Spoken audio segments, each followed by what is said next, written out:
Аса құрметті Нұрсұлтан Әлишұлы, күрделі экономика және пандемия жағдайында еліміздің экономикасын негізгі салалар 7 айдың көрсеткіштер бойынша өсудің оң серпінін қамтамасыз етілген. Соның ішінде өңдеу өнеркәсіп, машина жасау сала, тау-кен саласында өсім тіркелді. Құрылыс көлемі, соның ішінде тұрғын үйдің пайдалануға беру 7,5%-ға өсіп жатыр. Сонымен бірге карантин жағдайында қызмет көрсету көрсеткіштер төмендеді. Жалпы үкімет экономиканы қалпына келтіру және оның орнықты дамуын қамтамасыз ету мақсатында барлық шаралар іске асырылып жатыр.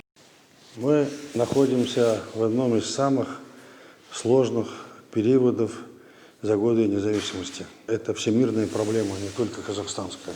Падение экономики везде, безработица везде, бизнес просел во всех странах, торговля снизилась между странами и вообще обмен ухудшился. Это плохо влияет на бизнес, на экономику. Но принятые ранее нами меры помогли нам самортизировать это падение экономики. Падение у нас в 3 раза меньше, чем в среднем по миру. Государственная программа индустриально-инновационного развития дало нам рост обрабатывающей промышленности в опережающем темпе. Вот по данным правительства, обрабатывающая промышленность выросла почти в 4%, несмотря на пандемию, кризис в этом году. Вырос именно в таких отраслях, как машиностроение, строительство, сельское хозяйство, производство автомобилей, оборудование, фармацевтика на 123%. Еще в те годы я говорил о том, что у нас собственное лекарство было 5%. Я поставил задачу повсеместно, мы начали строить. Сейчас уже около 60% потребностей лекарств производит Казахстан. И этого мало. То есть вот эти отрасли, которыми мы занимались, они выстрелили и дали нам сейчас эффект. Это ранее принятые меры. Инфраструктурная программа позволила тоже помочь экономике. Грузы, работа транспорта, как железнодорожного, так и автомобильного, связи и так далее. Аграрная программа, которую мы принимали, тоже дает свои результаты. Мы знали, что будут такие кризисы и готовились. Но были допущены, конечно, ошибки в последнее время. Среди них запоздалые меры по борьбе с пандемией, неготовность системы здравоохранения к такому массовому заражению медицинских служб, хотя постепенно стало выправляться. Здесь надо отметить в этих трудностях, что крупный бизнес помогал сохранить рабочие места и выделял средств для помощи малообеспеченным семьям. Например, пособие государства 42 500, весной имели 4,5 миллиона человек. Инициатива «Безбергемес» поддержал крупный бизнес и весь бизнес, за что я благодарен.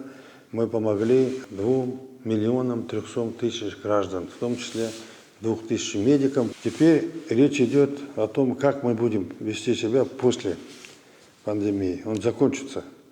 И тогда первым вопросом стоит экономика, малый бизнес. По здравоохранению нам, Аскар Узакбаевич, надо вообще разобраться, что мы много сделали. Мы говорим о том, что мы строили больницы, готовили кадры, создавали фармацевтические предприятия. А вот что сейчас, что показал этот кризис, пандемия, что мы упустили, что нам дальше надо делать? В системе образования в сложившихся ситуациях надо разобраться. Вот эти все меры заложены в 5 институциональных реформах, которые я предлагал. Сейчас отмечают, что невыполнение некоторых пунктов этой программы как раз сказались худшим образом на сегодняшние дела. Сегодня прогнозируют о второй волне экономического кризиса и пандемии.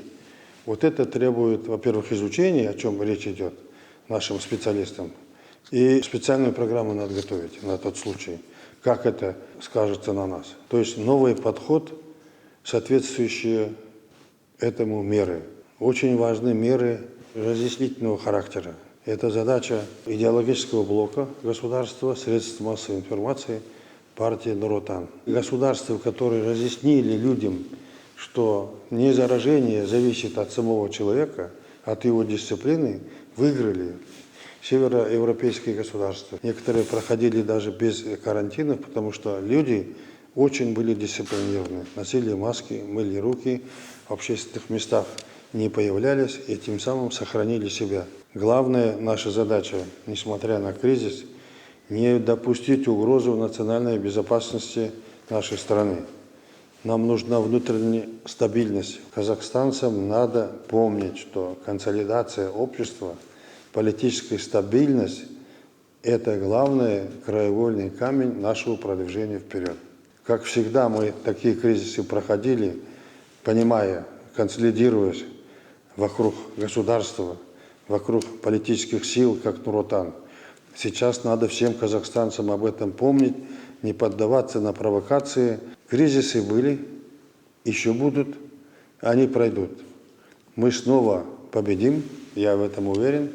Будет опять рост экономики. Это повлияет на жизнь казахстанцев. Снова будем копить средства. Эти средства будут работать на улучшение жизни казахстанцев, на выполнение нашей стратегической программы 2050 ради будущих поколений. Я считаю, что внутренняя стабильность, терпение, ответственность, активная работа всех граждан – вот формула успеха в борьбе с кризисом. А правительству постараться сделать так, чтобы увеличить рабочие места, народ вышел на работу и зарабатывал свои деньги. Сегодня во время приема у Елбасы Нурсултана Абишевича Назарбаева я доложил итоги социально-экономического развития Казахстана за 7 месяцев.